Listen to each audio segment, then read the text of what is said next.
Donc on est parti. Mère Castor, raconte mon histoire. C'est reparti. La mort ailée. L'Orange Hotel se trouve dans High Street, près de la gare du chemin de fer à Bloemfontein, Afrique du Sud. Le dimanche 24 janvier 1932, dans une chambre du 3e étage, il y avait 4 hommes qui tremblaient de terreur. L'un était George C. Titteridge, propriétaire de l'hôtel. L'autre, l'officier de police Jan de Witt, du commissariat central. Le troisième était Johan Bogert, le coroner du lieu. Coroner, je sais pas comment ça se lit selon. Le quatrième, et apparemment le moins bouleversé du groupe, était le docteur Cornelius Van Keulen, le médecin légiste attaché au coroner. Sur le plancher, très en vue, d'une manière peu agréable en raison surtout de l'étouffante chaleur estivale, il y avait le cadavre d'un homme. Mais ce n'était pas lui que ces 4 hommes avaient... Oh là là, je commence déjà les erreurs de lecture. Attendez 2 secondes, je me réveille. Ça va pas du tout là. Mais ce n'était pas de lui que ces 4 hommes avaient peur. Leur regard allait de la table sur laquelle se trouvaient les objets curieusement rassemblés, au plafond, dont la surface blanche sans aspérité portait d'énormes lettres tracées à l'encre d'une main tremblante, on ne savait comment. Et c'est possible, j'ai dit oui, je sais pas. J'y étais juste avant en fait. Et, à chaque instant, le docteur Van Keulen jetait un regard furtif sur le cahier relié de cuir qu'il tenait dans la main gauche. L'horreur ressentie par ces 4 personnages semblait se répartir équitablement entre le cahier, les mots griffonnés au plafond, et une mouche morte d'un aspect particulier qui flottait dans un flacon d'ammoniac posé sur la table. Il y avait aussi sur cette table un encrier ouvert, une plume, un bloc-notes, une trousse de médecin, un flacon d'acide chlorhydrique et un verre d'un quart de litre plein d'un produit noir du périoxyde de manganèse. Le cahier relié de cuir fatigué était le journal du mort qui gisait sur le sol. Il avait permis d'établir sur le champ que le nom qu'il avait signé sur le registre de l'hôtel, Frederick N. Monson, Mining Properties Toronto, Canada, n'était pas le sien. Il y avait d'autres choses, terribles, que ce livre éclaircissait aussi. Et d'autres encore, beaucoup plus terrifiantes, auxquelles il faisait d'atroces illusions sans les rendre claires, ni même tout à fait croyables. C'était la demi-conviction de ces 4 hommes, préparés par une existence passée tout près des secrets noirs, si bien enracinés dans la mystérieuse Afrique, qui les faisait frissonner si violemment en dépit de la chaleur cuisante de janvier. A plus, Velox. Le cahier n'était pas grand. Ce qui y était porté l'avait été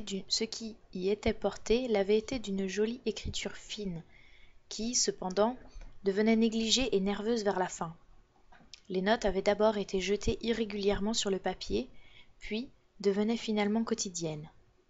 Appeler cela un journal n'aurait pas été tout à fait exact, car un seul aspect des activités de l'intéressé s'y trouvait relaté.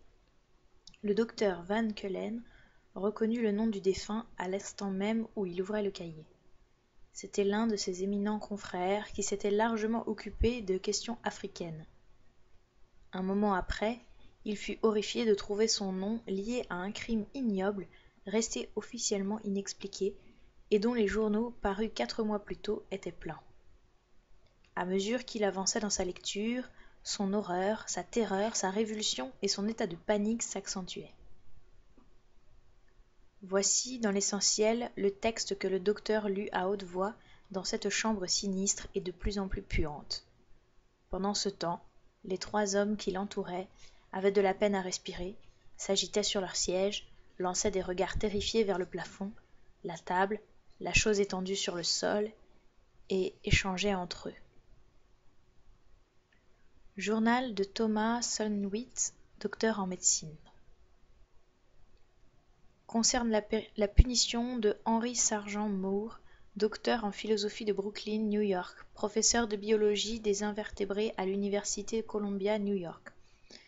Note préparée pour être lue après ma mort, pour la satisfaction de rendre public l'accomplissement de ma revanche, qui pourrait autrement ne jamais m'être imputée, même si elle réussit. 5 janvier 1929.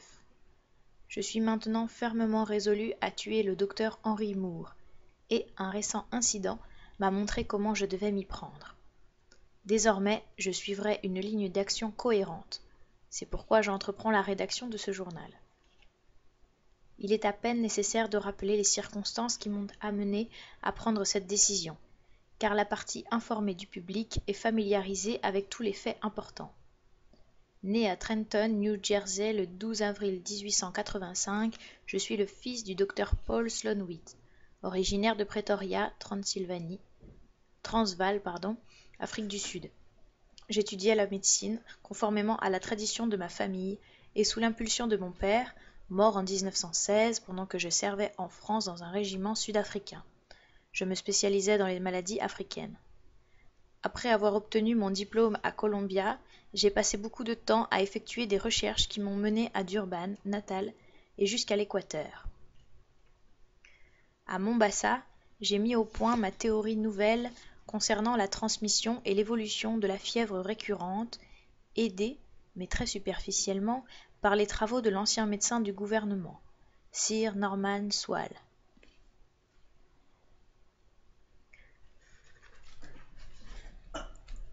Papy Gun, comme tu vois, c'est de la lecture. D'ailleurs, ça me fait penser que j'ai oublié de changer le nom du stream. Je suis désolée, ça va vous interrompre, mais je vais faire ça.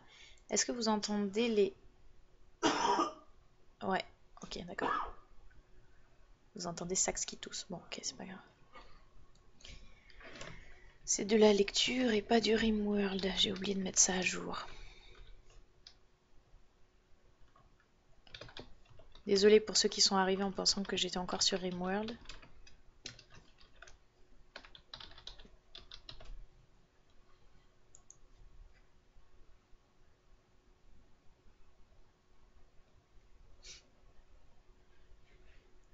A plus, Papy Gun.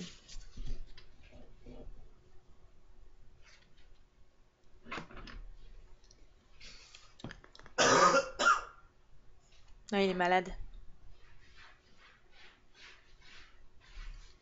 Ok, on est bon. Ah, merci du follow.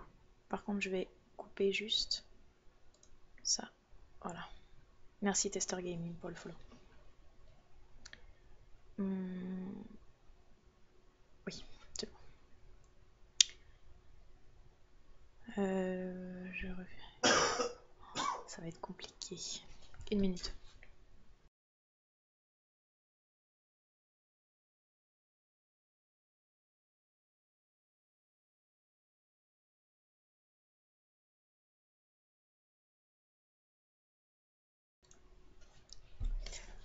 Donc,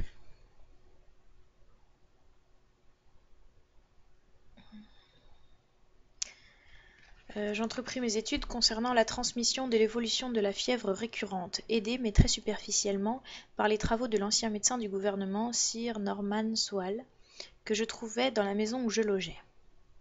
Lorsque je publiai les résultats que j'avais obtenus, je devins du premier coup célèbre et je me mis à faire autorité. On me présenta comme probable ma nomination à un poste presque suprême dans le service de santé d'Afrique du Sud, et même au titre de chevalier. Le tout était subordonné à ma naturalisation, si bien que je pris les mesures nécessaires pour l'obtenir. Survint alors l'incident pour lequel je suis sur le point de tuer Henry Moore. Cet homme, qui était mon camarade d'études, mon ami depuis des années en Amérique et en Afrique, prit délibérément le parti de saper mes légitimes prétentions à la propriété de ma théorie, sous prétexte que Sir Norman Sloane m'aurait devancé dans les détails essentiels, et, sous-entendant que j'en avais probablement trouvé dans ces papiers plus que je ne le déclarais dans mon exposé. Pour étayer cette accusation absurde, il produisit certaines lettres personnelles de Sir Norman, qui montraient en vérité que mon aîné avait exploré le même terrain que moi, et qu'il n'aurait pas tardé à publier ses résultats s'il n'avait pas été surpris par une mort soudaine. Cela, je ne pouvais faire autrement que de l'admettre avec regret. Ce que je ne pouvais excuser, c'était d'essayer, par jalousie, de me faire soupçonner d'avoir volé la théorie de Sir Norman dans ses papiers. Le gouvernement britannique a eu assez de bon sens pour ignorer ces assertions calomnieuses, mais il refusa ma nomination, à moitié promise, et mon accession au titre de chevalier, sous prétexte que ma théorie, originale à mon point de vue, n'était pas nouvelle. Je ne fus pas long à m'apercevoir que ma carrière en Afrique était nettement entravée. Pourtant, j'y avais mis tous mes espoirs, au point de renoncer à la nationalité américaine. Une froideur très nette à mon égard commença à se manifester au sein du gouvernement établi à Mombassa, spécialement parmi ceux qui avaient connu Sir Norman. C'est alors que je décidai de rendre l'appareil à Moore, tôt ou tard. Mais je ne savais pas encore comment. Il avait été jaloux de ma célébrité rapide, et il avait tiré avantage de sa correspondance ancienne avec Sir Norman pour me nuire. Et cela part de l'ami que j'avais moi-même incité à s'intéresser à l'Afrique, que j'avais fait travailler et inspirer jusqu'à ce qu'il accède à sa petite réputation actuelle de spécialiste de l'entomologie africaine. Même à présent, cependant, je n'irai pas nier que ses acquisitions soient profondes. Je l'ai fait, et, en retour, il a ruiné ma carrière. Maintenant, un jour ou l'autre, je le détruirai.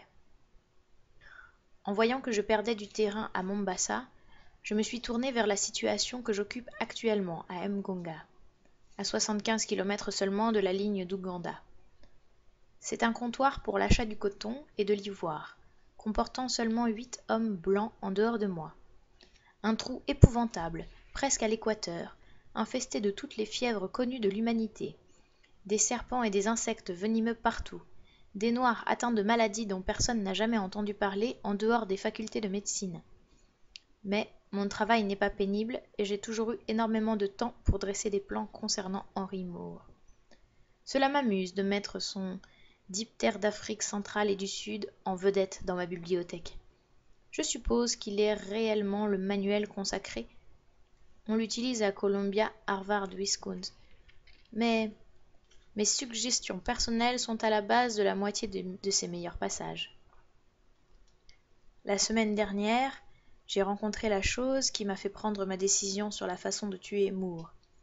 Un détachement de l'Ouganda nous a amené un noir atteint d'une curieuse maladie que je ne peux pas encore diagnostiquer. Il était en léthargie. Il avait une température très basse et il traînait les pieds d'une façon particulière. Les autres avaient pour la plupart peur de lui. Il disait qu'un sorcier lui avait jeté quelque sort, mais Gobo, l'interprète, disait qu'il avait été piqué par un insecte. Ce qu'était cet insecte, je ne puis l'imaginer, car il y a seulement sur le bras une légère marque rouge vif, cernée de violet, un aspect fantomatique. Je ne m'étonne pas que les boys l'attribuent à la magie noire. Il semble qu'ils aient déjà rencontré des cas de ce genre, et ils disent qu'il n'y a rien à faire. Le vieux Nkourou, l'un des galas du comptoir, dit que cela doit être la morsure d'une mouche démon. Ses victimes s'épuisent progressivement et finissent par trépasser. Alors, si l'insecte survit, il s'empare de son âme et de sa personnalité. Il voltige à la ronde avec tous ses goûts, ses dégoûts, sa conscience. Curieuse légende. Et je ne connais pas d'insecte local assez terrible pour qu'on puisse la lui attribuer. J'ai donné à ce noir malade, qui s'appelle Mevana, une bonne dose de quinine. J'ai pris un échantillon de son sang pour l'examiner, mais je n'ai pas fait grand progrès. Il y a certainement là un germe étrange, mais je ne peux pas l'identifier, même très approximativement. Ce qu'il y a de plus voisin, ce serait le bacille qu'on trouve chez les bœufs, les chevaux, les chiens, qui ont été piqués par la mouche tsetse. Mais la mouche tsetse n'infecte pas les êtres humains, et de toute façon, nous sommes trop au nord. Cependant, la chose importante, c'est que j'ai décidé comment je tuerai Moore. Si cette région de l'intérieur possède des insectes aussi venimeux que le disent les indigènes, je vais m'arranger pour qu'il en reçoive une expédition d'une origine qu'il ne pourra suspecter, avec toutes sortes d'assurances sur leur innocuité. Je compte sur lui pour envoyer au diable toute précaution quand l'occasion se présente d'étudier une espèce inconnue. Et alors, Nous verrons comment agira la nature. Il ne devrait pas être difficile de trouver un insecte qui terrifie les noirs à ce point. Voir d'abord comment cela tourne pour le pauvre Mevana, et ensuite trouver mon messager de mort. 7 janvier. Mevana ne va pas mieux. Je lui ai pourtant injecté tous les antitoxines connus de moi. Il a des crises de tremblement au cours desquelles il tient des discours terrifiés et extravagants. Il parle du chemin que va prendre son âme à sa mort pour passer dans le corps de l'insecte qui l'a piqué. Mais, pendant les accalmies, il reste plongé dans une sorte de demi-stupeur. Le cœur est encore bon, il est possible que je l'en sorte. Je vais m'y employer, car il pourra probablement me guider mieux que personne jusqu'à la région où il a été piqué. En attendant, je vais écrire au docteur Lincoln, mon prédécesseur ici, car Allen, le chef de comptoir, dit qu'il a une connaissance approfondie des maladies locales. S'il y a un homme blanc au courant de ce qui concerne la mouche de la mort, ce doit être lui. Actuellement, il est à Nairobi. Mais un coureur noir devrait me rapporter sa réponse dans une semaine, en utilisant le chemin de fer sur la moitié du parcours. 10 janvier. État du patient stationnaire, mais j'ai trouvé ce que je voulais. Un vieux volume de rapports sanitaires locaux que je me suis hâté de parcourir en attendant des nouvelles de Lincoln. Il y a 30 ans, une épidémie a tué en Ouganda des milliers d'indigènes, et on l'a attribuée avec certitude à une mouche peu répandue, appelée Glossina palpalis, une sorte de cousine germaine de Glossina marsitan, ou tsetse. Elle vit dans les buissons sur le bord des lacs et des rivières et se nourrit du sang des crocodiles, des antilopes et des grands mammifères. Lorsque ces animaux ont le germe de la trypanosomiase, ou maladie du sommeil, elle se l'inocule et, après une incubation de 30 jours, devient le siège d'une infection aiguë. Ensuite, pendant 75 jours, sa piqûre est inévitablement mortelle pour tout homme ou animal. Sans aucun doute, ce doit être la mouche démon dont parlent les Noirs. Je sais à présent dans quelle région je me dirige. Espérons que Mevana s'en tirera. Je devrais avoir des nouvelles de Lincoln dans 4 ou 5 jours. Le plus difficile sera de faire parvenir les mouches à Moore sans qu'il les reconnaisse. Avec son maudit côté scolaire et bûcheur, ce serait bien de lui de tout connaître à leur sujet depuis qu'elles ont été décrites pour la première fois. 15 janvier. J'ai, à l'instant, des nouvelles de Lincoln qui confirment tout ce que disent les comptes rendus au sujet de Glossina palpalis. Il a un remède pour la maladie du sommeil qui a réussi dans un grand nombre de cas à condition de ne pas être administré trop tard. Injection intramusculaire de triparzamide. Comme Mevana a été piqué il y a environ 2 mois, je ne sais pas si ça va marcher. Mais Lincoln dit qu'il connaît des cas qui ont traîné pendant 8-10 mois. Il n'est donc pas impossible que ce ne soit pas trop tard. Lincoln m'a envoyé un peu de sa drogue et je viens de faire à Mevana une piqûre bien tassée, dans un état de stupeur à présent. On lui a amené du village sa principale épouse, mais je ne la reconnais même pas. Lui non plus. Il se rétablit. Il pourra certainement me montrer où sont les mouches. C'est un grand chasseur de crocodiles d'après les rapports et il connaît l'Ouganda comme sa poche. Je lui ferai une autre piqûre demain. Mevana paraît un peu plus brillant aujourd'hui, mais son rythme cardiaque se ralentit un peu. Je vais continuer les injections, mais sans insister. C'est gentil, Tester Gaming. J'ai pas encore mis de lien, non. Ouais, il va bien falloir que je m'y mette apparemment, mais pour l'instant, non. Je le mettrai sûrement dans la semaine. Et c'est gentil. 17 janvier. Le rétablissement se précise vraiment aujourd'hui. Mevana ouvre les yeux et donne des indices de conscience réelle, bien que restant un moment étourdi après la piqûre. J'espère que Moore ne connaît pas la triparzamide. Il y a beaucoup de chances que non, car il n'est guère orienté du côté de la médecine. La langue de Mevana semble paralysée, mais je m'imagine que cela va passer si seulement je peux le réveiller. Est-ce que je n'aimerais pas faire moi-même un bon somme, mais pas de cette nature. 25 janvier. Mevana presque guérie. Dans une semaine, il pourra m'emmener dans la jungle. Il était terrifié la première fois qu'il a abordé le sujet. La mouche prenant sa personnalité après sa mort. Mais il s'est finalement rasséréné quand je lui ai dit qu'il allait recouvrer la santé. Sa femme, Ugoé, prend bien soin de lui à présent, et je peux un peu me reposer. Ensuite, au tour des messagers de la mort. 3 février. Mevana se porte bien à présent, et je lui ai parlé d'une chasse aux mouches.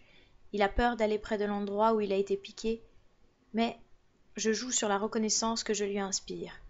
En outre, il a l'idée que je peux le prémunir contre la maladie aussi bien que j'ai pu le soigner. Son cran ferait honte à un homme blanc. Il ira sans aucun doute. Je peux partir en disant au chef de comptoir que le voyage a pour objectif un travail sur la santé publique dans la région. 12 mars. Enfin en Ouganda. J'ai 5 boys en dehors de Mevana, mais ils sont tous galas.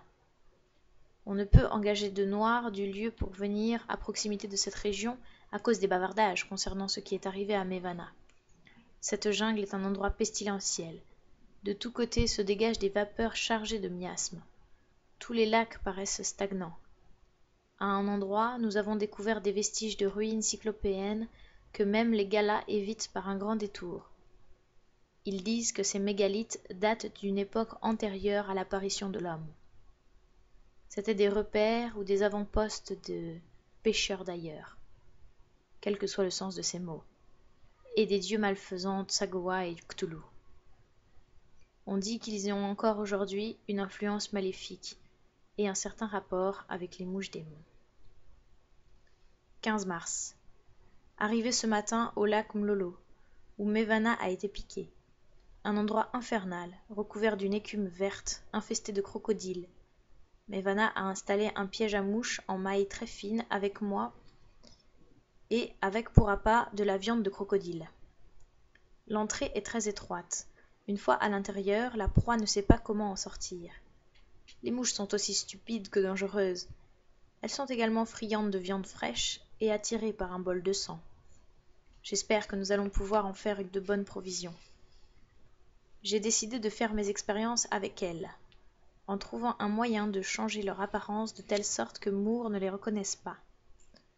Je peux éventuellement les croiser avec une autre espèce et produire un hybride dont les aptitudes à transmettre l'infection ne soient pas diminuées. Nous verrons. Je dois attendre, mais à présent, je ne suis pas pressé. Quand je serai prêt, je me ferai envoyer par Mevana de la viande infectée pour nourrir mes messagers de mort. Et alors, en route pour la poste. Il ne devrait pas être difficile de trouver cette viande, car ce pays est véritablement infesté. 16 mars.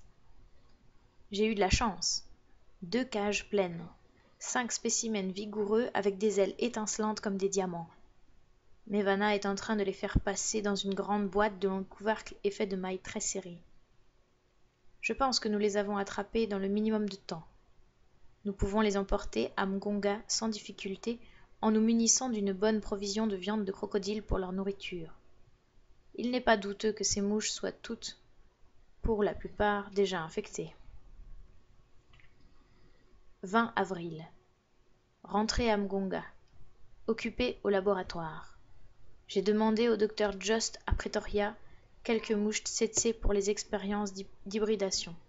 Si ce croisement marche, il doit produire quelque chose d'assez difficile à reconnaître et cependant tout aussi dangereux que Palpalis.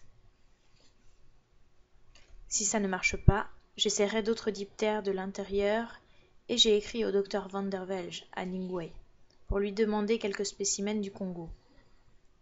Finalement, je ne serai pas obligé de demander à Mevana de m'expédier une nouvelle provision de viande contaminée, car je m'aperçois que je peux conserver presque indéfiniment dans des tubes les germes de Trypanosomas gambiensis prélevés sur la viande que nous sommes procurés le mois dernier.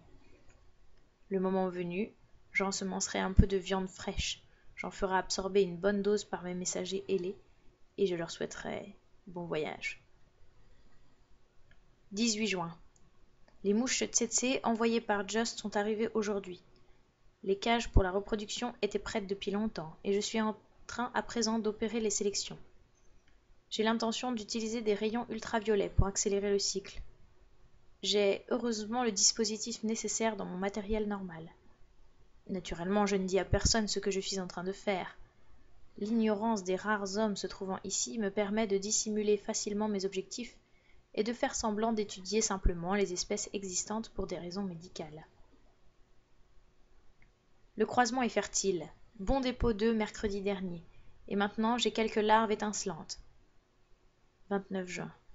Si l'insecte parfait a un aspect aussi étrange que ses larves, je n'ai besoin de rien d'autre. Je prépare ces cages séparées et numérotées pour les différents spécimens. 7 juillet. Les nouveaux hybrides sont éclos. Pour ce qui est de la forme, le déguisement est excellent. Mais le reflet des ailes fait encore penser à la palpalis. Le thorax évoque vaguement des rayures de la tsetse. Légère différence d'un individu à l'autre. Je les nourris tous de viande de crocodile infectée, et lorsqu'ils auront acquis le pouvoir de contamination, je les essaierai sur certains des noirs. Par accident, naturellement, du moins en apparence. Il y a tant de mouches modérément venimeuses par ici que cela est facile à faire sans éveiller de soupçons. Je lâcherai un insecte dans la salle à manger, muni de moustiquaires serrés, au moment où Bata, mon boy, sert le petit déjeuner, en prenant bien garde moi-même. Lorsque l'insecte aura rempli son office, je le capturerai ou l'écraserai, chose facile en raison de sa stupidité. Ou je l'asphyxierai en remplissant la pièce de chlore. Si cela ne marche pas la première fois, j'essayerai de nouveau, jusqu'à ce que je réussisse. J'aurai naturellement de la triparsamide sous la main, pour le cas où je me ferais moi-même piquer. Mais je ferai très attention pour l'éviter, car aucun antidote n'est absolument sûr. 10 août. Pouvoir de contamination acquis. Trouver moyen de faire piquer Bata dans de bonnes conditions. Attraper la mouche sur lui, remise dans la cage. Calmer la douleur avec de la teinture d'iode, et le pauvre diable est tout à fait reconnaissant pour le service que je lui ai rendu. Demain, j'essaierai un spécimen différent sur Gamba, le coursier du comptoir. Ce seront les seules expériences que je me hasarderai à faire ici, mais j'ai besoin d'en faire d'autres. J'emporterai alors quelques spécimens à Ukala et recueillerai les observations complémentaires. 10 août. Bonsoir Helmut. Pas réussi à avoir Gamba, mais repris la mouche vivante. Bata semble aller aussi bien que d'habitude. Il n'a pas mal dans le dos à l'endroit où il a été piqué. Je dois attendre avant d'essayer de nouveau d'avoir Gamba. 14 août. Le colis d'insectes provenant de Van Verdel arrive enfin. 7 espèces complètement différentes, dont quelques-unes plus ou moins venimeuses. Je les nourris bien pour le cas où le croisement avec la tsetse ne marcherait pas. Quelques-uns de ces jeunes paraissent très différents de Palpalis. Mais l'ennui, c'est qu'ils ne pourraient ne pas donner avec elle de croisement fertile. 17 août. J'ai eu Gamba cet après-midi, mais j'ai dû tuer la mouche sur lui. Elle l'a piqué à l'épaule gauche. J'ai pansé la blessure, et Gamba est aussi reconnaissant que Bata. Aucun changement dans l'état de Bata. Merci Paul Flo. 20 août. L'état de Gamba sans changement jusqu'à présent, de même pour Bata. J'expérimente le déguisement pour obtenir un supplément d'hybridation. Une sorte de teinture pour changer le reflet, dont tout le monde parle, des ailes de Palpalis. Une couleur bleuâtre vaudrait mieux. Quelque chose que je pourrais vaporiser sur tout un lot d'insectes. Je vais commencer par examiner des produits tels que les bleus de Prusse ou de Turnbull, des sels de fer ou des cyanures.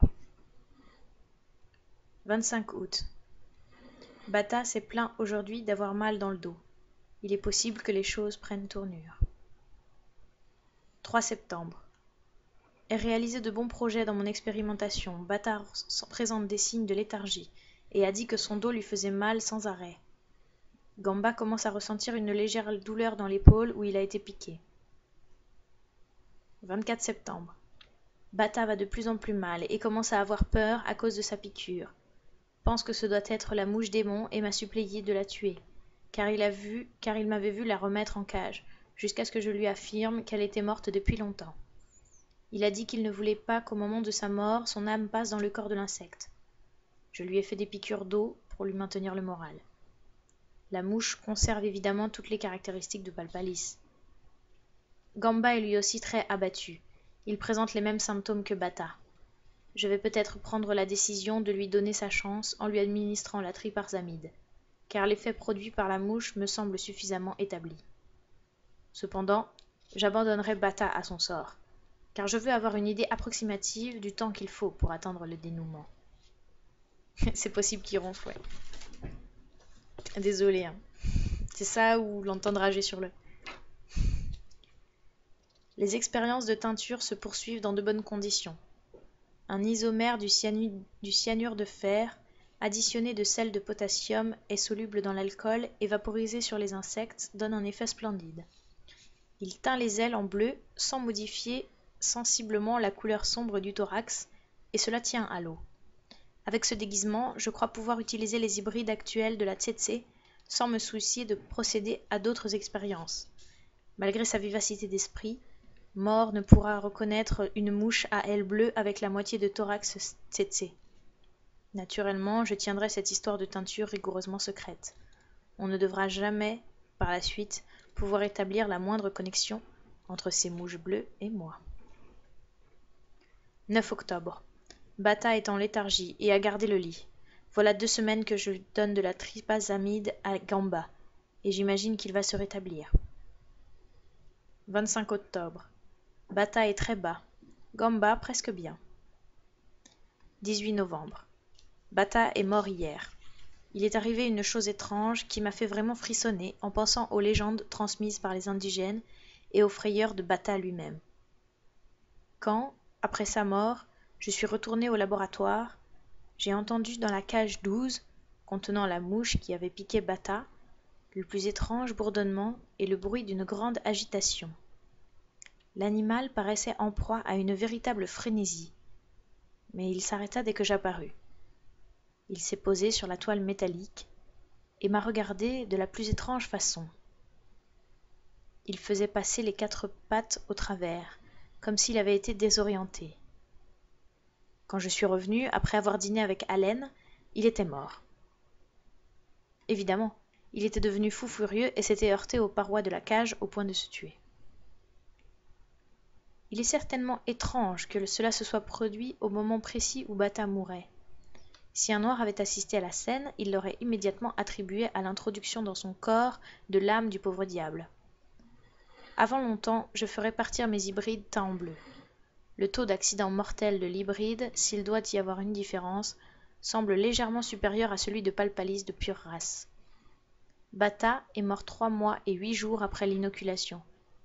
Mais, bien entendu, il y a toujours une grande marge d'incertitude. Je regrette presque de ne pas avoir laissé Gamba aller jusqu'au bout. 5 décembre. Occupé à combiner comment je pourrais faire parvenir mes messagers à Mort. Il faut que je les fasse passer pour un envoi provenant de quelque entomologiste s'occupant de recherches ayant lu les diptères d'Afrique centrale et du Sud, et supposant qu'il pourrait être intéressé par l'étude de ces espèces, nouvelles et impossibles à identifier. Il devrait y avoir également l'assurance que cette mouche à ailes bleues est inoffensive, comme l'établit la longue expérience des indigènes. Moore ne prendra aucune précaution, et l'une des mouches l'aura sûrement tôt ou tard, sans qu'on puisse dire quand exactement. Il faudra que je me remette aux lettres de mes amis de New York. Ils continuent à parler de temps à autre de Moore, pour me tenir au courant des premiers résultats, et je pense bien, cependant, que les journaux annonceront sa mort. Avant tout, je dois me manifester aucun intérêt pour ce cas. J'expédierai les mouches au cours d'un voyage, mais il ne faudra pas que je sois reconnu en le faisant. La meilleure chose, ce serait de prendre de longues vacances à l'intérieur, de me laisser pousser la barbe, d'expédier le paquet à Ukala, en passant comme un entomologiste en visite, et de revenir ici après m'être rasé. Je vais tenter un truc.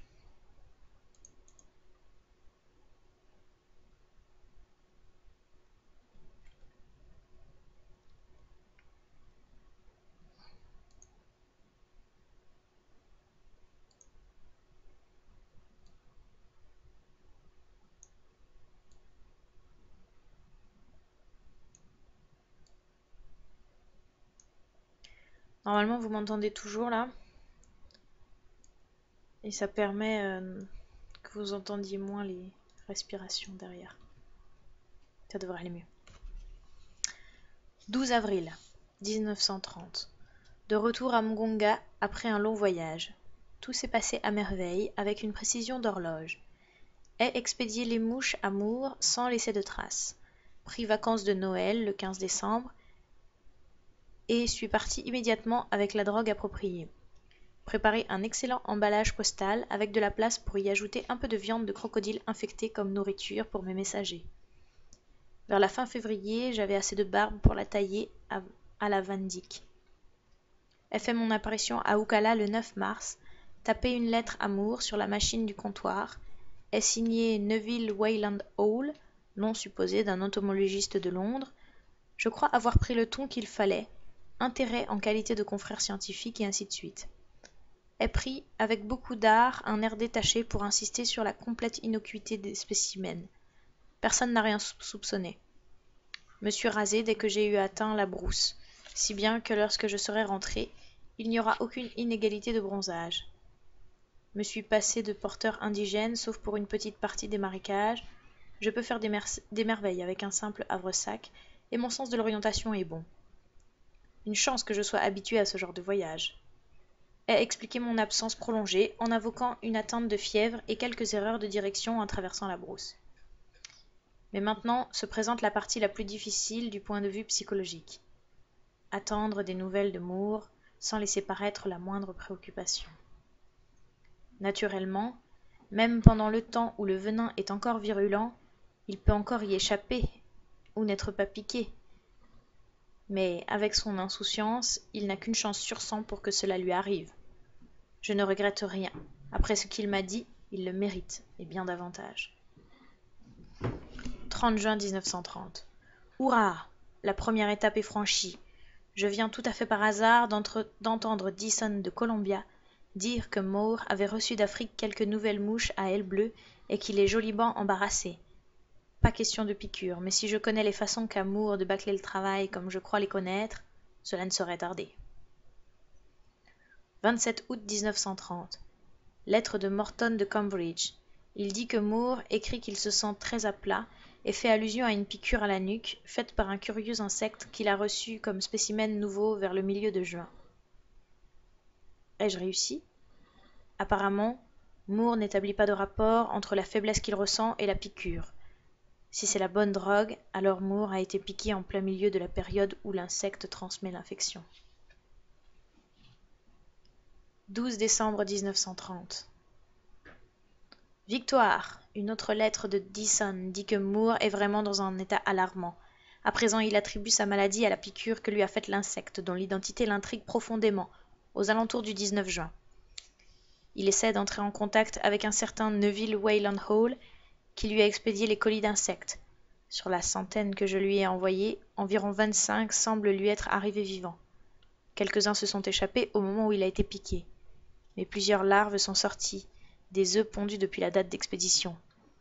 Il est, d'après Dyson, en train de faire soigneusement incuber ces larves. Quand elles seront parvenues à l'état d'insecte parfait, je suppose qu'il identifiera l'hybridation de Tsetse palpalis. Mais cela ne l'avancera pas beaucoup à présent. Il se demandera cependant pourquoi les ailes bleues ne se sont pas transmises héréditairement. 8 novembre 1930. Des lettres d'une demi-douzaine d'amis parlent de la grave maladie de Moore. Dyson est venu aujourd'hui. Il dit que Moore nage complètement sur la question des hybrides obtenus à partir des larves et qu'il commence à croire que les parents doivent leurs ailes bleues à un procédé artificiel. Il doit garder le lit presque en permanence à présent. On ne dit pas s'il utilise la typramicide. 13 février 1931. Pas tellement bon. Moore sombre, ne semble pas connaître de remède, mais je crois qu'il soupçonne quelqu'un. Le mois dernier, j'ai reçu de Morton une lettre très froide, dans laquelle il ne parle pas de Moore, et à présent, Dyson écrit, lui aussi un peu gêné, que Moore est en train de bâtir des théories sur l'ensemble de l'affaire. Il a fait des recherches par télégramme pour trouver Wayland Hall à Londres, Ocala, Nairobi, Mombasa et bien d'autres endroits, et n'a naturellement rien trouvé. J'estime qu'il a dit à Dyson qu'il me soupçonnait. Mais jusqu'à présent, Dyson n'y croit pas. Je crains que Morton y croie, lui.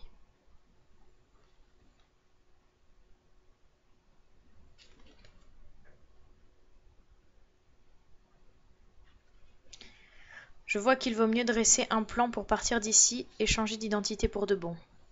Quelle fin pour une carrière qui partait si bien.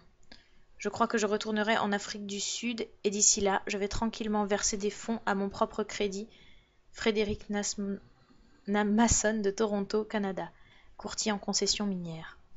Je vais déposer une nouvelle signature. Si je n'ai pas besoin de franchir le pas, je pourrai facilement transférer de nouveau les fonds au bénéfice de ma personnalité actuelle.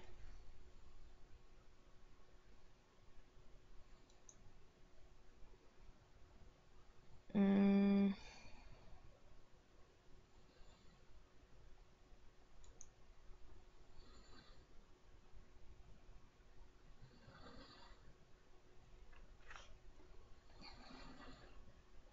Excusez-moi, il n'y a pas de modo ce soir, donc forcément je m'interromps un petit peu quand il y a besoin. 15 août 1931.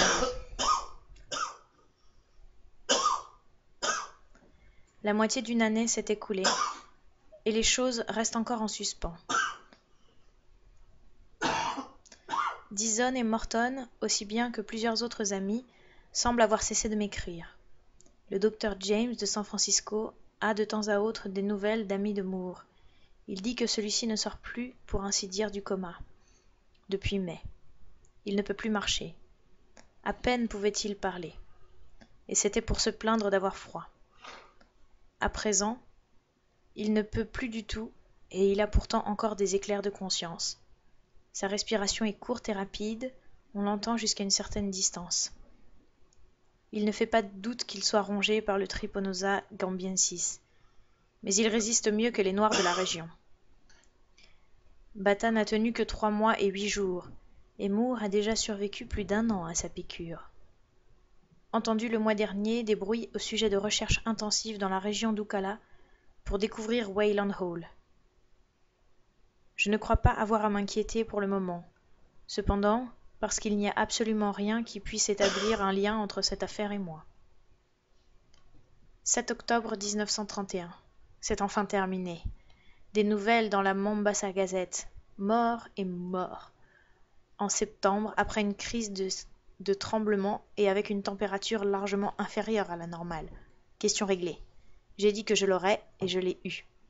Il y avait un article de 3 colonnes sur sa longue maladie et sa mort, sur les recherches vaines en vue de trouver Wayland Hall. De toute évidence, Moore occupait en Afrique une place plus importante que je ne l'aurais jamais imaginé. L'insecte qui l'a piqué a été maintenant parfaitement identifié d'après les spécimens survivants, et les larves ayant subi leur métamorphose, la teinture des ailes est également détectée. Il est universellement admis que les mouches ont été préparées et expédiées dans l'intention de tuer. Moore, semble-t-il, a fait part de certains soupçons à Dyson, mais ce dernier, ainsi que la police, gardent le secret en l'absence de preuves. Le cas de tous les ennemis de Moore a été examiné soigneusement. Associated Press laisse entendre qu'une enquête mettant peut-être en cause un médecin éminent actuellement à l'étranger suivra. Tout à fait à la fin du compte-rendu, un détail me fait frissonner à cause des légendes rapportées par les Noirs et à la suite de la façon dont la mouche était devenue folle au moment où Bata mourait. Il s'agit sans aucun doute d'une intervention d'un journaliste à sensation. Il semble qu'un incident étrange se soit produit le soir de la mort de Moore. Dyson avait été réveillé par le bourdonnement d'une mouche aux ailes bleues qui s'envola immédiatement par la fenêtre, et cela juste avant que l'infirmière annonce au téléphone depuis le domicile de Moore à des kilomètres à Brooklyn que ce dernier venait de rendre l'âme. Mais ce qui a pour moi le plus d'importance, c'est le côté africain de l'affaire. Les gens de Ucala se rappellent l'étranger barbu qui a tapé la lettre et envoyé le paquet, et la police passe le pays au peigne fin pour retrouver les Noirs qui auraient pu le porter. Je n'en ai pas utilisé beaucoup, mais si les officiers interrogent les Hubands qui m'ont fait traverser la jungle Nkini, j'aurai à donner plus d'explications que je n'en ai envie. Il semblerait que le moment soit venu pour moi de disparaître. Je crois que je donnerai demain ma démission et que je me préparerai à gagner des régions inconnues.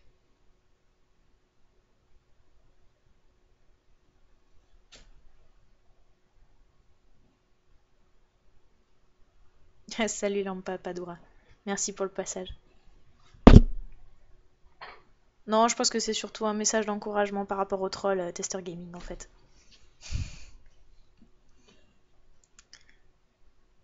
22 novembre 1931. Dur travail pour obtenir ce qu'on accepte ma démission, mais la lettre me libérant est enfin arrivée aujourd'hui. Je ne veux pas aggraver les soupçons en décampant sur le champ. La semaine dernière, James m'a parlé de la mort de Moore, mais il ne m'a rien dit de plus que ce que j'avais pu lire dans les journaux. Les gens de son entourage, à New York, paraissaient assez réservés sur les détails, bien qu'ils parlent tous d'une enquête en cours. Pas de nouvelles d'aucun de mes amis de l'Est. Moore doit avoir fait naître autour de lui quelques soupçons avant de perdre conscience, mais il n'a pas pu apporter un iota de preuves. Toutefois, je ne prends pas de risques. Jeudi, je pars pour Mombasa, et de là j'embarquerai sur un paquebot qui longe la côte jusqu'à Durban. Ensuite, je disparaîtrai, mais peu après, le courtier en concession des minières de Frederick Nasmith Mason Toronto fera son apparition à Johannesburg.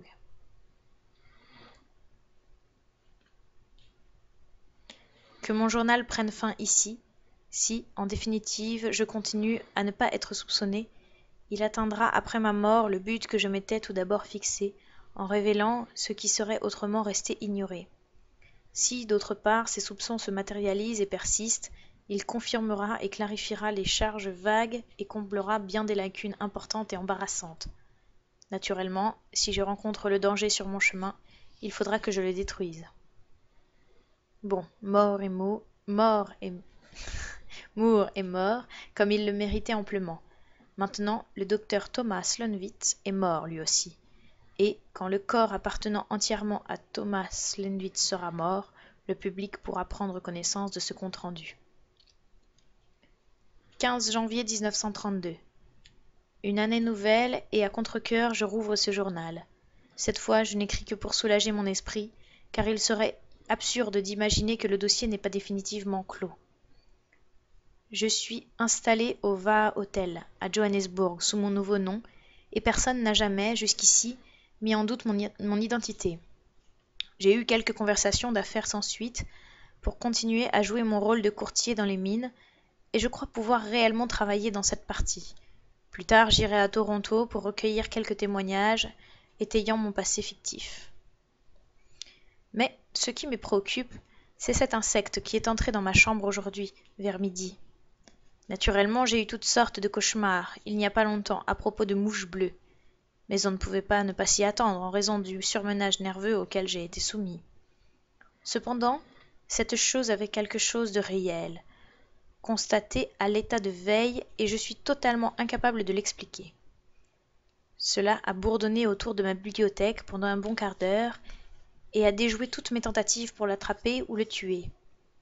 La chose la plus étrange, c'était sa couleur et son aspect, car il avait les ailes bleues et était à tout point de vue l'exacte reproduction de mes hybrides messagers de mort. Comment cela pourrait-il en être réellement un? Je ne le sais certainement pas. Je me suis débarrassé de tous les hybrides, contaminés ou non, que je n'avais pas expédiés à Moore, et je peux me rappeler qu'il n'y a aucune évasion. Cela peut être une hallucination totale? Ou bien l'un des spécimens qui se sont échappés à Brooklyn quand Moore avait été piqué aurait-il pu trouver son chemin pour revenir en Afrique? Il y avait cette histoire absurde de la mouche bleue qui avait éveillé Dyson lorsque Moore est mort. Mais après tout, la survivance et le retour de l'un de ces êtres n'est pas impossible. Il est parfaitement plausible que le bleu soit resté fixé à leurs ailes, également parce que le pigment que j'avais combiné était presque aussi solide qu'un tatouage. Par élimination, cela semblerait être la seule explication rationnelle. Il est pourtant très curieux que ce sujet soit venu aussi loin vers le sud. C'est peut-être une sorte d'instinct héréditaire appartenant à la lignée des Tsetse et les poussant à revenir au pays natal. Après tout, il appartient par ce côté à l'Afrique du Sud. Je dois me tenir sur mes gardes pour éviter d'être piqué. Le venin d'origine, si c'est réellement l'une des mouches ayant échappé à Moore, a naturellement perdu sa virulence depuis un temps infini. Mais le sujet doit s'être alimenté en venant d'Afrique. Il peut très bien avoir traversé l'Afrique centrale et contracté une nouvelle possibilité de contamination. À vrai dire, c'est plus que probable, car la moitié de son hérédité le ferait naturellement retourner en Ouganda, retrouver tous les germes Trypasomniae. Il me reste encore un peu de tryparsamide. Je n'ai pu me résoudre à détruire ma trousse médicinale, malgré ce qu'elle pouvait avoir de compromettant. Mais depuis que j'ai lu d'autres travaux sur la question, je ne suis plus aussi sûre qu'autrefois de l'efficacité de cette drogue. Elle donne la possibilité de lutter. Elle a certainement sauvé Gamba. Mais il y a de grandes probabilités d'échec. Ce serait d'une étrangeté diabolique que cette mouche soit justement venue dans ma chambre plutôt que dans n'importe quel autre endroit de l'immense Afrique. Ce serait vouloir faire jouer les coïncidences au-delà de toute vraisemblance. Je pense que si elle revient, je la tuerai certainement. Je suis surpris qu'elle m'ait échappé aujourd'hui, car habituellement ces animaux sont extrêmement stupides et faciles à attraper. Est-ce que cela ne pourrait pas, après tout, être pure illusion? Certainement la chaleur me déprime depuis quelque temps, comme jamais auparavant, même en Ouganda. 16 janvier. Est-ce que je deviens fou? La mouche est revenue vers midi. Elle se conduit de manière si anormale que cela n'a plus pour moi ni queue ni tête. Il n'y a qu'une illusion de ma part qui puisse rendre compte de ce fléau bourdonnant à l'air de fer. Il est sorti, d'on ne sait où, a été tout droit à ma bibliothèque en tournoyant sans fin devant un exemplaire des diptères d'Afrique centrale et du sud de Moore. De temps en temps, il se posait sur le haut ou le dos du volume. Occasionnellement, il se lançait vers moi et battait en retraite avant que j'aie pu le frapper d'un papier plié. On n'a jamais entendu parler de rien de pareil de la part des diptères africains qui sont d'une stupidité notoire. Pendant près d'une demi-heure, j'ai essayé d'attraper cette chose maudite, mais il a fini par s'en aller par la fenêtre, en passant à travers un trou de la moustiquaire que je n'avais pas remarqué. À certains moments, je pouvais imaginer qu'il se moquait délibérément de moi en venant à portée de mon arme pour ensuite se dégager adroitement et en s'en allant d'un côté au moment où j'allais l'atteindre. Il faut que je me raccroche solidement à ma conscience. 17 janvier. Ou je suis fou, ou le monde est soumis à quelque soudaine suspension des lois des probabilités telles que nous les connaissons. Cette maudite mouche est sortie d'on ne sait où, un peu avant midi, et a commencé à bourdonner autour de mon exemplaire des diptères de Moore sur mon étagère. De nouveau, j'ai essayé de l'attraper, et l'expérience d'hier s'est renouvelée. Finalement, le fléau s'est dirigé vers l'encrier ouvert sur ma table, et s'y est trempé, juste les pattes et le thorax, en gardant les ailes en dehors. Alors, il s'est envolé vers le plafond et s'y est posé. Il a commencé à ramper suivant une courbe et en laissant une traînée d'encre. Ensuite, il a fait un petit saut et a tracé une tache isolée, séparée de la traînée. Ensuite, il s'est laissé tomber carrément devant ma figure et a disparu en bourdonnant avant que j'aie pu l'atteindre. Dans toute cette affaire, il y a quelque chose qui me frappe comme monstrueusement sinistre et anormal, plus que je ne pourrais me l'expliquer à moi-même. Quand je regardais sous différents angles la trace d'encre laissée sur le plafond, elle me sembla de plus en plus familière, et tout à coup, je commençai à me rendre compte qu'elle avait la forme d'un point d'interrogation, absolument parfait. Quel graphisme pouvait être plus malicieusement approprié? C'est un miracle que je ne me sois pas évanouie. Jusqu'à présent, le personnel de l'hôtel ne l'a pas remarqué. Je n'ai pas vu la mouche de tout l'après-midi et de toute la soirée, mais je maintiens mon encrier hermétiquement fermé. Je pense que l'épisode de la mort de Moore me travaille et me donne des hallucinations morbides. Peut-être n'y a-t-il pas du tout de mouche. 18 janvier. Dans quel étrange enfer de cauchemar vivant suis-je plongé? Ce qui s'est produit aujourd'hui est une chose qui ne pourra pas arriver normalement. Et pourtant, un employé de l'hôtel a vu les marques au plafond et en reconnaît la réalité. Vers 11 heures ce matin, tandis que je travaillais sur un manuscrit, quelque chose s'est précipité sur l'encrier pendant une seconde et est reparti avant que j'aie pu voir ce que c'était. J'ai levé les yeux et j'ai vu cette mouche infernale sur le plafond comme l'autre fois, en train de ramper en traçant des courbes et des traits. Je ne pouvais rien faire, mais je pliai un journal et le gardai à portée de main pour attraper cet animal s'il volait à proximité. Après avoir parcouru plusieurs fois le plafond, il vola dans un coin sombre et disparut. Je levai les yeux vers la surface de plâtre 2 fois maculée, et je pus voir que la nouvelle traînée d'encre formait, à ne pas s'y tromper, un énorme chiffre 5. Devant cette vague de menaces sans nom, je ne pouvais préciser complètement. Je restai un moment presque inconscient. Puis, je fis appel à mon esprit de décision et repris l'initiative. J'allai chez le pharmacien acheter un peu de colle et autre chose pour préparer un piège collant, ainsi qu'un nouvel encrier. Je rentrai dans ma chambre, remplis le nouvel encrier de la mixture collante, le posai là où se trouvait l'ancien, en le laissant ouvert. Puis je tentai de me concentrer sur un livre. Vers 3 heures, j'entendis de nouveau l'insecte maudit, et je le vis tournoyer au-dessus du nouvel encrier. Il descendit jusqu'à la surface collante, mais n'y toucha pas. Ensuite, il se dirigea droit sur moi, mais battit en retraite avant que j'aie pu l'atteindre. Ensuite, il alla jusqu'à la bibliothèque, tournoya autour du traité de Moore.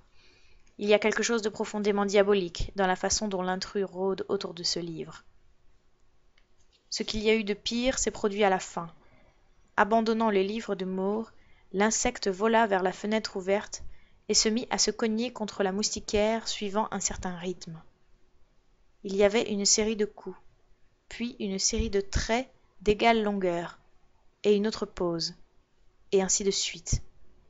Il y avait dans cette démonstration quelque chose qui me fit rester immobile pendant 2 minutes. Mais ensuite, j'allai à la fenêtre en essayant de tuer cette bête nuisible. Comme d'habitude, rien à faire. Il se contenta de voler à travers la chambre jusqu'à une lampe, et se mit à battre le même tam-tam sur l'abat-jour de carton rigide. Je ressentais un vague désespoir. Je me mis à fermer toutes les portes, ainsi que la fenêtre dont le grillage avait ce trou imperceptible. Il me semblait très nécessaire de tuer cet opiniâtre dont l'acharnement était en train de me mettre rapidement l'esprit à l'envers. Puis, en comptant inconsciemment, je commençai à m'apercevoir que chaque série de coups en comportait exactement 5. 5, le même chiffre que la chose avait tracé à l'encre sur le plafond dans la matinée. Pouvait-on concevoir une connexion ? Cette idée était folle car elle supposait mène et une connaissance des chiffres chez la mouche hybride. Une intelligence humaine ? Est-ce que cela ne nous ramenait pas aux légendes les plus primitives des Noirs de l'Ouganda ? Et cependant, il y avait cette intelligence diabolique à m'éviter, qui contrastait avec la stupidité habituelle de l'espèce. Tandis que je me mettais de côté mon journal plié et m'asseyais, en proie à une horreur croissante, l'insecte s'éleva en bourdonnant et disparut à travers le trou du plafond à l'endroit où le tuyau du chauffage montait dans la chambre au-dessus. Ce départ ne m'apaisa pas, car mon esprit s'était embarqué dans une suite de réflexions terribles et désordonnées. Si cette mouche était douée d'une intelligence humaine, d'où lui venait-elle ? Y avait-il quelque vérité dans la notion qu'avaient les indigènes, et d'après laquelle ces animaux méritaient la personnalité de leurs victimes après la mort de celle-ci ? Dans ce cas, de qui était la personnalité endossée par cette mouche ? En raisonnant, j'étais arrivé à la conclusion que cette mouche devait être l'une de celles qui s'étaient échappées de chez Moore au moment où il avait été piqué. Était-ce le messager de Moore qui avait piqué Moore ? De Moore qui avait piqué Moore, décidément. Dans ce cas, que me voulait-il ? Que me voulait-il, en tout cas ? Envahi par une sueur froide, je me remémorais le comportement de la mouche qui avait piqué Bata lorsque ce dernier était mort. Est-ce que la personnalité de sa victime était venue la remplacer dans la sienne ? Et puis, il y avait ce sensationnel compte-rendu journalistique à propos de la mouche qui avait réveillé Dixon, à l'instant même de la mort de Moore. Quant à la mouche qui s'acharnait sur moi, pouvait-il avoir en elle une personnalité humaine attachée à une vengeance ? La façon dont elle voltigeait autour du livre de Moore. Je me refusais à y penser plus avant. Je me mis immédiatement à me figurer que cet animal était bel et bien infecté, et de la façon la plus virulente, avec cette volonté malfaisante et délibérée si évidente dans chacun de ses actes. Elle était certainement chargée, exprès, des bacilles les plus mortels de toute l'Afrique. Mon esprit, profondément bouleversé, tenait à présent pour certaines les qualités humaines de cet animal. Je téléphonai alors à la réception en demandant qu'un ouvrier vienne boucher le trou autour du tuyau du radiateur et toutes les autres fissures qui pouvaient exister dans ma chambre. Je prétendis être tourmenté par des mouches, et celui qui me répondit parut compatir avec mes malheurs. Quand l'ouvrier arriva, je lui montrai les traces d'encre sur le plafond, et il en reconnut la présence sans difficulté. Elles sont donc réelles. La ressemblance avec un point d'interrogation et un chiffre 5 l'intrigua et le fascina. Il finit par boucher tous les trous qu'il put trouver, repéra le grillage de la moustiquaire, si bien que je peux à présent garder les 2 fenêtres ouvertes. Il m'a évidemment trouvé un peu excentrique, surtout que pendant qu'il était dans ma chambre, aucun insecte n'était visible. Mais je n'en suis plus là. Jusqu'ici, la mouche ne s'est pas montrée ce soir. Dieu sait ce que c'est. Elle sait ce qu'elle veut, ou ce que je vais devenir. 19 janvier. Je suis complètement submergée par l'horreur. La chose m'a touchée. Quelque chose de monstrueux et de démoniaque est à l'œuvre autour de moi, victime sans défense. Ce matin, comme je remontais après avoir pris mon petit déjeuner, ce petit démon ailé issu de l'enfer s'est précipité dans la chambre en passant par-dessus ma tête et a commencé à se cogner contre la moustiquaire comme hier. Cette fois-ci, cependant, chaque série ne comportait que 4 coups.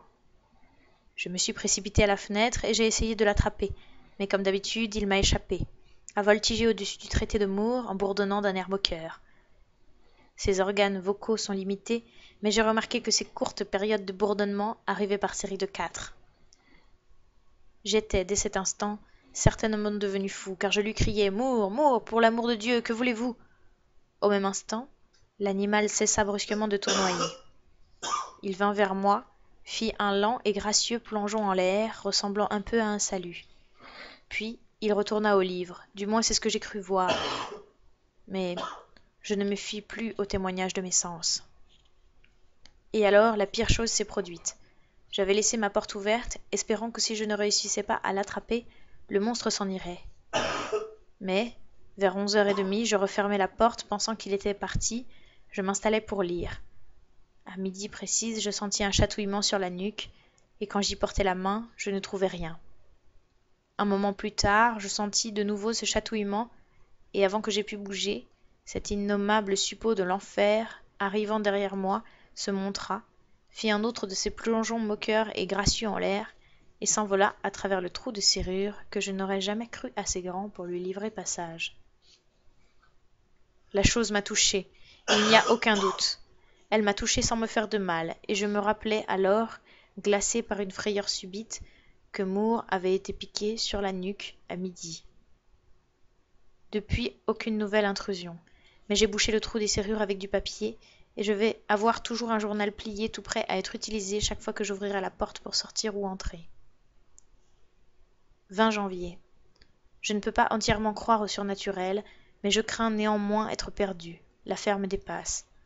Aujourd'hui, un peu avant midi, ce démon a fait son apparition devant la fenêtre, à l'extérieur, et a recommencé à frapper ses coups. Mais cette fois, par série de 3. Quand je suis allée à la fenêtre, il s'est envolé, et il a disparu. Je suis encore assez résolue pour prendre une nouvelle mesure défensive. J'ai retiré des fenêtres les panneaux tendus de toile métallique, les ai enduits sur les 2 faces de la préparation collante déjà utilisée dans l'encrier, puis je les ai remis en place. S'il tente une nouvelle séance de tam-tam, ce sera la dernière. Le reste de la journée s'est passé dans le calme. Pourrais-je supporter cette expérience sans devenir fou ? 21 janvier. À bord du train de Bloemfontein. Je suis en déroute. La chose est victorieuse. Elle est douée d'une intelligence diabolique contre laquelle tous mes dispositifs restent sans effet. Elle est apparue ce matin devant la fenêtre, mais n'a pas touché la moustiquaire collante. Elle est partie sans se poser et a commencé à bourdonner en décrivant des cercles, 2 à la fois, suivis d'une pause en l'air. Après plusieurs démonstrations de ce genre, elle est partie et a disparu au-dessus des toits de la ville. Mes nerfs sont tout près du point de rupture, car ces suggestions de nombres se prêtent à une horrible interprétation. Lundi, cette chose insistait sur le chiffre 5.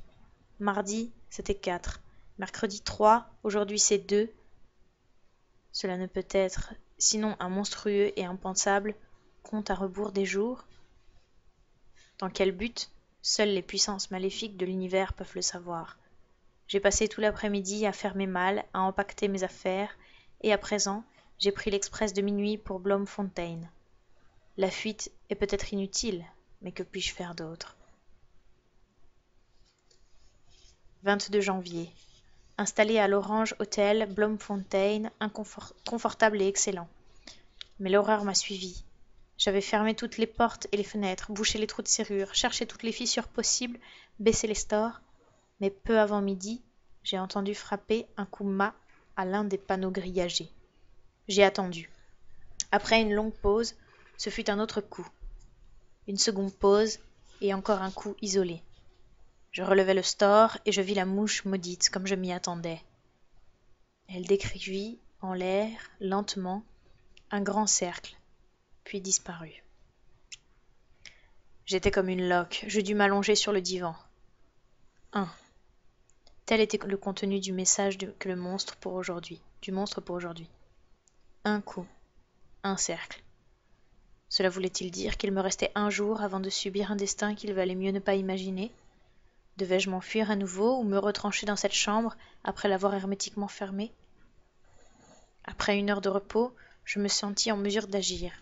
Je fus livré d'abondantes proportions de nourriture en boîtes et en paquets, en même temps que du linge et des serviettes. Demain, sous aucun prétexte, je n'entrebâillerai seulement la porte ou la fenêtre. Le noir qui m'a apporté les provisions et le linge m'a regardé d'un drôle d'air. Mais je ne me soucie plus de paraître excentrique, ni même fou. Je suis harcelé par des puissances plus redoutables que le sens du ridicule. Après avoir reçu mes provisions, je passai en revue chaque millimètre carré des murs et bouchai toutes les ouvertures, même microscopiques, que je pus découvrir. C'est seulement après que je me sentis capable de goûter le véritable sommeil. Ici, l'écriture devient irrégulière, nerveuse, très difficile à déchiffrer. 23 janvier. Il n'est pas tout à fait midi, et je sens que quelque chose de terrible est sur le point d'arriver. Je n'ai pas dormi aussi tard que je m'y étais attendu, bien que n'ayant pour ainsi dire pas eu un instant de repos dans le train la nuit précédente. Levé de bonne heure, j'ai eu du mal à me concentrer sur quoi que ce soit, lecture ou écriture. Le lent compte à rebours, avec son intention bien précise, dépasse les limites de ce que je puis supporter. Je ne sais pas ce qui est dérangé dans la nature ou dans ma tête. Jusqu'à environ 11 heures, j'ai fait à peu près très peu de choses, à part marcher de long en large dans la chambre. Lorsque j'entendis un bruissement au milieu des paquets de vivres qu'on m'a apportés hier, et sous mes yeux, cette mouche démoniaque en est sortie en rampant. Je me saisis d'un objet plat et malgré ma terreur panique, j'ai essayé de l'atteindre, mais sans plus de résultat que d'habitude. Lorsque je m'avançais, cette horreur aux ailes bleues repartait pour aller se réfugier sur la table où j'avais entassé mes livres, et se poser pendant 1 seconde sur les diptères d'Afrique centrale et du sud de Moore. Je la suivis, elle s'envola jusqu'à la cheminée, se posa sur le cadran, à proximité du chiffre 12. Avant que j'aie eu le temps de penser à ce que j'allais faire, elle avait commencé à ramper autour du cadran, très lentement, délibérément dans la direction des aiguilles. Elle passa sous celle des minutes, descendit et remonta, passa sous l'aiguille des heures et finalement vint s'arrêter exactement au chiffre 12. Là, elle se souleva en agitant les ailes avec un bruit de bourdonnement. Était-ce un présage? Je deviens aussi superstitieux que les noirs. Il est à présent un peu plus de 11 heures. Est-ce que midi marque la fin? Je n'ai plus qu'un dernier recours qui me vint à l'esprit au moment où je me trouvais au comble du désespoir. Je regrette de ne pas y avoir pensé plus tôt. Me rappelant que ma trousse contenait 2 produits permettant de préparer du chlore, j'ai décidé de remplir la chambre de ce gaz mortel et d'asphyxier ainsi l'insecte. Pendant ce temps, je me protégeais grâce à un mouchoir imbibé d'ammoniac. Ce masque rudimentaire neutralisera probablement le dégagement caustique de chlore jusqu'à ce que l'insecte ait péri, ou soit tout au moins possible à écraser. Mais je dois faire vite. Comment être sûr que cette chose ne va pas subitement se lancer sur moi avant la fin de mes préparatifs? Je ne dois plus m'arrêter dans la rédaction de ce journal. Plus tard. Les 2 produits, acide chlorhydrique et peroxyde de manganèse, sont sur la table, prêts à être mélangés. J'ai noué le mouchoir sur mon nez, et ma bouche est sur ma bouche. J'ai sous la main un flacon d'ammoniac pour le maintenir imbibé jusqu'à ce que le chlore ait disparu. J'ai calfeutré les 2 fenêtres. Cependant, je n'aime pas le comportement de ce démon hybride. Il reste sur la pendule, mais il rampe très lentement en arrière, à partir du chiffre 12, pour aller à la rencontre de l'aiguille des minutes, qui avance progressivement. Est-ce la dernière fois que j'écris dans ce journal? Il serait inutile d'essayer de nier ce que je soupçonne. Trop souvent, une parcelle de vérité incroyable se dissimule derrière la plus extravagante et la plus fantastique des légendes. Est-ce la personnalité d'Henry Moore qui essaye de m'atteindre par l'intermédiaire de ce démon aux ailes bleues? Est-ce la mouche qui l'a piqué et qui a par conséquent donné asile à sa conscience quand il est mort? S'il en est ainsi et qu'il me pique, est-ce que ma personnalité va déplacer celle de Moore pour pénétrer dans ce corps bourdonnant lorsque je viendrai ensuite à mourir de cette piqûre? Peut-être, cependant, n'est-il pas obligatoire que je meure, même s'il arrive à me piquer? Il subsiste toujours une chance avec la typrasamide. Et je ne regrette rien. Moore devait mourir, peu importe les conséquences. Un peu plus tard. La mouche s'est arrêtée sur le cadran, pète à la position moins le quart. Il est maintenant 11h30. J'imbibe à saturation le mouchoir qui est sur mon visage et je garde le flacon à portée de main pour application ultérieure. Ces notes seront les dernières avant que je mélange l'acide et le peroxyde de manganèse et libère le chlore. Je ne dois pas perdre de temps, mais cela me détend de coucher les notes sur le papier. À part cela, j'ai perdu depuis longtemps toutes mes raisons de le faire. La mouche semble s'agiter et l'aiguille des minutes s'en approche. À présent, le chlore. Fin du journal. Attendez une minute.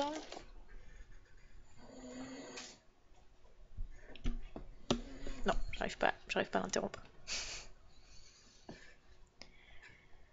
Le dimanche 24 janvier 1932, des coups répétés frappaient à sa porte n'ayant amené aucune réponse de la part de l'excentrique occupant de la chambre 303 à l'Orange Hotel.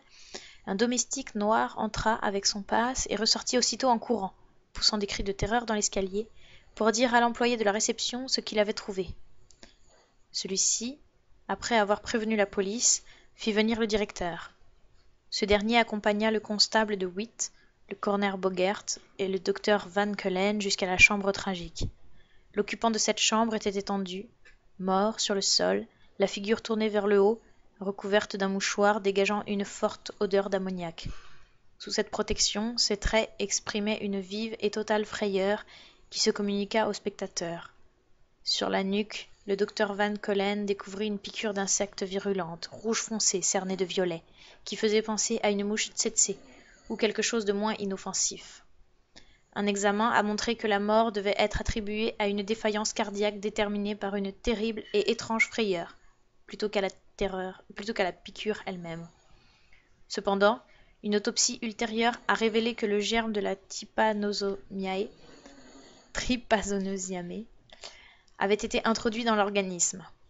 Sur la table se trouvaient plusieurs objets. Un cahier relié de cuir fatigué contenant le journal qui vient d'être décrit, une plume, un bloc, un encrier ouvert, une trousse médicinale portant les initiales en or TS, des flacons d'ammoniac et d'acide chlorhydrique, un verre d'un quart de litre environ plein d'un produit noir, du peroxyde de manganèse. Le flacon d'ammoniac exigea un deuxième examen, car il semblait contenir autre chose que le liquide. En regardant de plus près, le coroner s'aperçut que cet occupant étranger était une mouche. Il s'agissait apparemment d'une sorte d'hybride, avec de vagues affiliations à la mouche tsetse, mais ses ailes, vaguement bleues malgré l'action de l'ammoniac concentré, posaient un problème insoluble. Il y avait là quelque chose qui éveilla dans l'esprit de Dr Van Keulen le vague souvenir d'une chose qu'il avait lue dans un journal, souvenir que le journal ne devait pas tarder à confirmer. La partie inférieure du corps de l'insecte semblait avoir été tachée d'encre, si profondément que même l'ammoniac ne l'avait pas blanchi. L'insecte était peut-être tombé dans l'encrier, mais les ailes étaient intactes. Cependant, comment avait-il pu tomber dans le flacon d'ammoniac au goulot étroit? On aurait dit que cet animal y était entré en rampant, commettant ainsi un véritable suicide. Mais la chose la plus étrange, ce fut que le constable de Witt, en procédant à une inspection générale, remarqua sur le plafond blanc uni au-dessus de leur tête. En l'entendant crier, les trois autres suivirent son regard, même le docteur Van Keulen, qui depuis quelque temps parcourait le cahier relié de cuir fatigué avec l'expression où se mêlaient l'horreur, la fascination et l'incrédulité. Cette chose qui se trouvait sur le plafond, c'était une série de traces d'encre tremblées, en désordre, comme aurait pu en faire en rampant un insecte imbibé d'encre.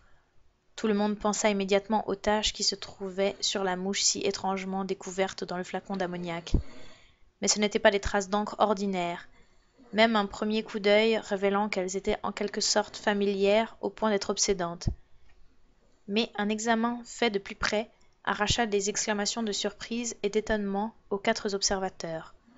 Le coroner Bogert promena instinctivement un regard circulaire dans la chambre pour voir s'il s'y trouvait un instrument qui aurait permis à un être humain de tracer ces marques désordonnées, à moins que ce ne fût par exemple en entassant des meubles. N'ayant rien découvert de semblable, il se remit à promener en l'air un regard curieux et presque terrifié. Car il n'y a pas à en douter, ces taches d'encre formaient des lettres bien précises de l'alphabet, des lettres arrangées de manière cohérente pour former des mots. Le docteur fut le premier à les déchiffrer, et les autres, le souffle coupé, écoutaient lire à haute voix le message apparemment insensé et si incroyablement griffonné en un endroit qu'aucune main humaine n'aurait pu atteindre. Voyez mon journal. Ça, Madame Boru, je suis mort. Mais lorsque j'ai vu que j'étais dans cette chose, les Noirs ont raison, d'étranges pouvoirs dans la nature. Maintenant, je vais noyer ce qui est resté. Au milieu du silence embarrassé qui suivit, le docteur Van Keulen entreprit la lecture à haute voix du journal relié en cuir fatigué.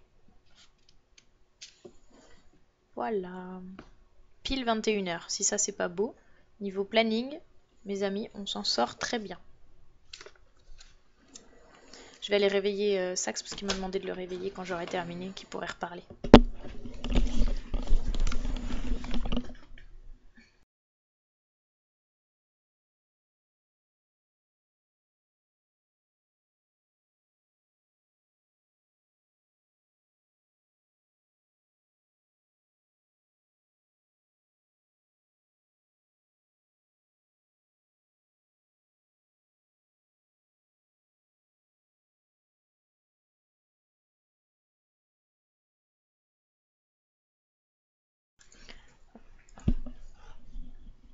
Helmut, c'est ta préférée.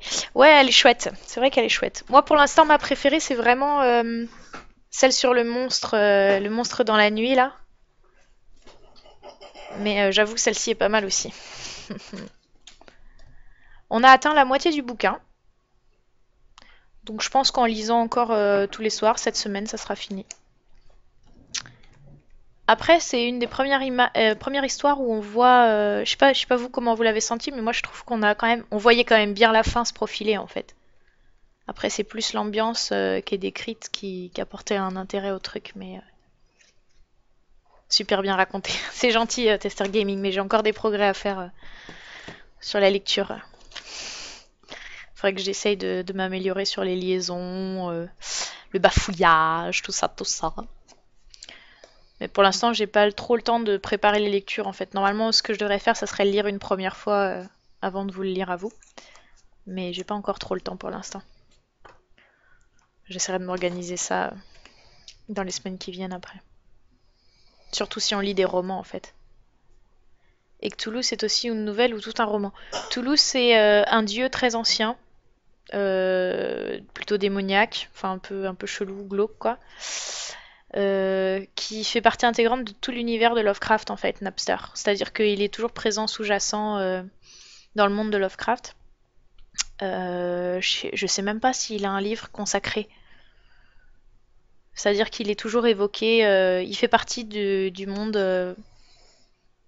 tel que se le représente Lovecraft en fait, puisque toutes les histoires se situent globalement entre 1860 et 1950 sur ce morceau-là. Et du coup, en gros, Lovecraft raconte un monde à cette époque-là, 1900, ouais, ça, 1930, dans lequel Cthulhu est présent et a son influence sur le monde. Voilà. Donc après, dans la communauté des fans de Lovecraft, Cthulhu c'est limite une idole, quoi. Il y a des t-shirts Cthulhu, il y a enfin, tous les produits dérivés que tu peux imaginer, des fan art, parfois avec même une bouille quasiment agréable, voire sympathique. Ouais, il est glauque, quoi, c'est clair. J'ai vu que quelqu'un disait que ça faisait penser un peu au Horla. C'est exactement ça en fait. En tout cas, cette histoire-là, ça raconte vraiment le même genre que le Horla. Alors que c'est pas du tout le même auteur, bien entendu, mais. J'ai changé d'œil pour le maquillage. Ah oui, tiens. J'ai pas fait gaffe. En fait, j'ai maquillé l'œil qui était vers la caméra. Tout à l'heure, je me suis regardée vite fait pour voir quel œil était le plus visible pour vous. Donc j'ai maquillé l'œil qui était tourné vers la caméra. Et je pense qu'hier, la caméra devait être de l'autre côté en fait.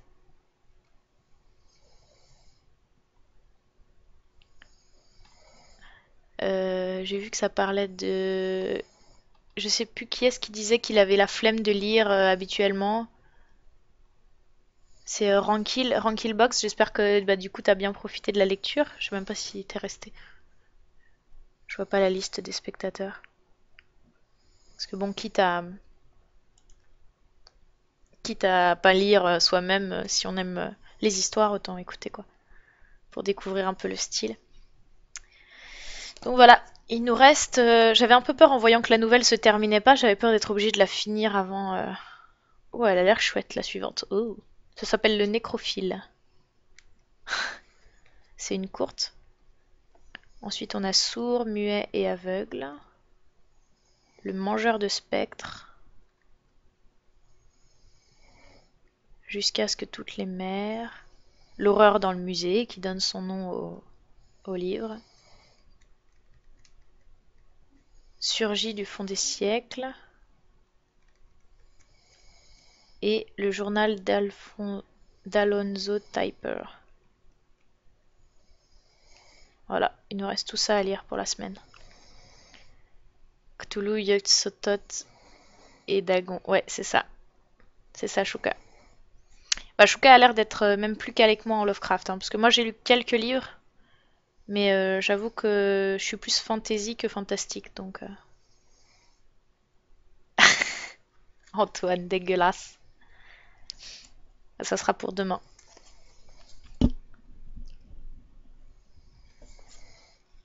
Ça me fait penser que j'ai oublié de passer un coup de téléphone aujourd'hui. Il faudrait que j'y pense demain matin. Ouais, ça sera pour demain. C'est tous les camps et lectures, tous les jours, excepté les jours où j'ai pas envie ou bien où je peux pas. C'est-à-dire le week-end, globalement, je lis pas. Voilà. Demain soir, on remet ça, de toute façon, on lira. Jeudi aussi, je pense. Vendredi, je pense pas. En particulier parce que j'aimerais pouvoir enfin assister à une interview en français dans le texte qui fait ça le vendredi soir. Donc je serai sur son stream à lui en tant que spectatrice.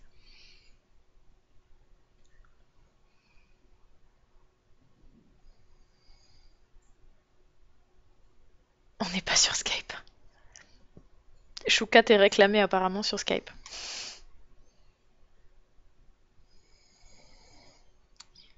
Alors, que faire, que faire? Il est 21h. Je sais pas si je vais faire du Rimworld, j'y ai déjà pas mal joué.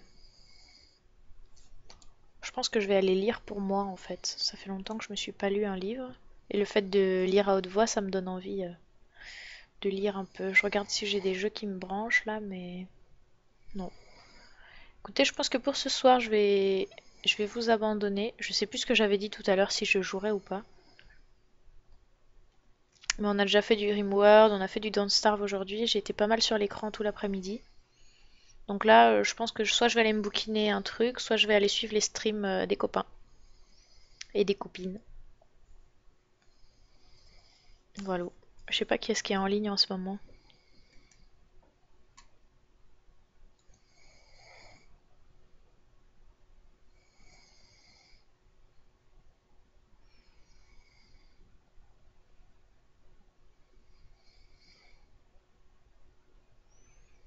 Il y a en français dans le texte qui est sur Minecraft. J'irais bien aller voir ça, je l'ai encore jamais vu sur Minecraft. Je vais passer sur en français dans le texte, je pense.